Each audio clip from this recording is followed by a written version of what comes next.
Hello, I'm Lindsay Hall, Chief Market Strategist for the RMB Group. Welcome to our video series, A Short Course in Futures and Options. In this lesson, we will cover making options easy. Perhaps one of the biggest barriers to understanding options is the inability to understand their basic premise.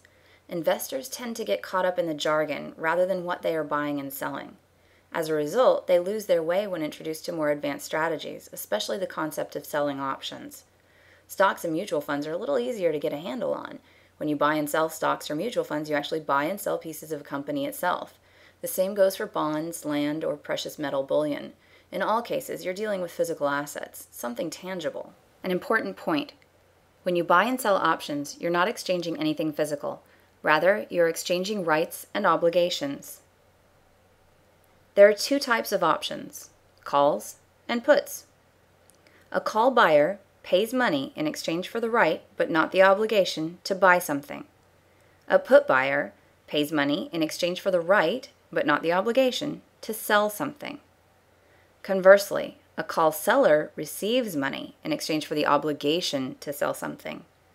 A put seller receives money in exchange for the obligation to buy something. Think of it this way.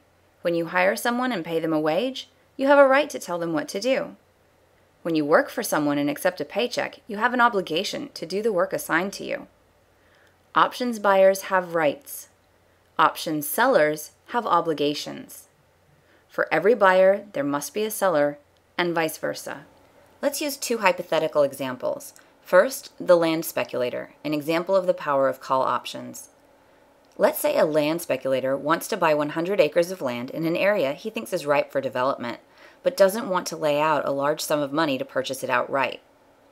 He approaches the owner of that land and offers $50 per acre to grant him, the speculator, an option to purchase it for the going price of $1,000 per acre for 1 year.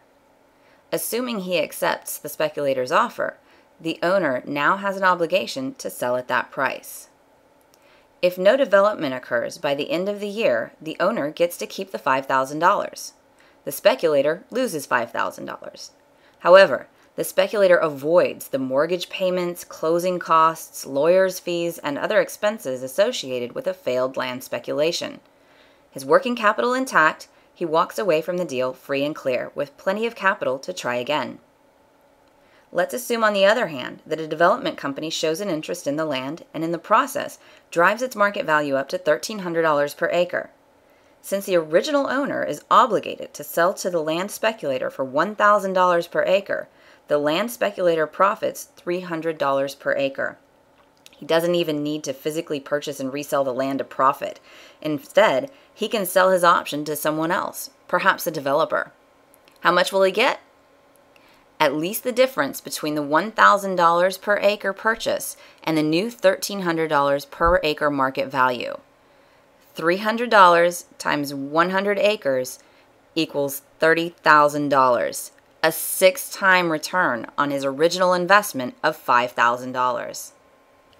The original owner has lost the opportunity to sell at $1,300 per acre, but is still $5,000 richer than had he originally sold the land outright. In this scenario, both he and the land speculator make out better than if they consummated the deal without the benefit of an option. Things to remember. A call buyer wants the market to go up. A put buyer wants the market to go down. And an important point, the amount a buyer pays or a seller receives for an option is called the premium. The same terminology is used in insurance. Example number 2, your homeowner's policy, an example of the power of put options. Did you know that every time you buy an insurance policy, you're essentially buying a put option? It's true. Let's use a homeowner's policy as an example. When you sign on the dotted line and write your check, you're essentially buying the right to sell your house back to the insurance company for a certain value, under certain conditions, for a limited period of time. By accepting your money, the insurance company has taken on an obligation to buy your house back from you under the same terms. The longer your policy has to run, the more insurance company will charge you. A 6-month policy obviously costs less than a 12-month policy. It works the same way with options. Similarly, in order for you to collect on your policy, certain conditions must be met. Most policies require a catastrophe before they pay off. The more vulnerable your home is to one, the more you'll pay. In order for put options to pay off for the buyer, the underlying market must go down. The more negative the market outlook, the more the put buyer will have to pay.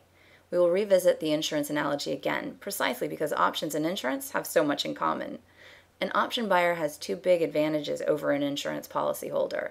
First, most exchange-traded options are not subject to the rigorous terms and conditions of many insurance policies. A disaster is not necessary for them to pay off. In the case of a call, the market has to go up. In the case of a put, the market has to go down. It's that simple. Secondly, unlike the policyholder in the previous example, buyers and sellers of exchange-traded options are free to offset or add to their positions at any time during market hours. If you change your mind about a position for any reason, you can exit by simply selling it at the going rate. Try doing that with your homeowner's policy. You do not need to spend time searching around for someone to take the option off your hands. The exchange acts as the middleman. It is the seller to all buyers, and the buyer to all sellers. Prices of options are determined by an open outcry of traders in a pit or ring. For the most part, options are as easy to buy and sell as stocks. This makes them an ideal investment for investors who wish to take advantage of or protect themselves from big market moves. This can be done without the expense and risk of buying or selling these markets outright. This is why the pros use them. An important point. Since movements in the underlying market are reflected in the price of options, holders do not have to exercise their options in order to take profit or cut losses. Taking profits and cutting losses is as simple as calling your broker and exiting your option. You have now finished our 4th video in this series. Our next video, a short course in options, will provide you with the basics every options trader needs to know.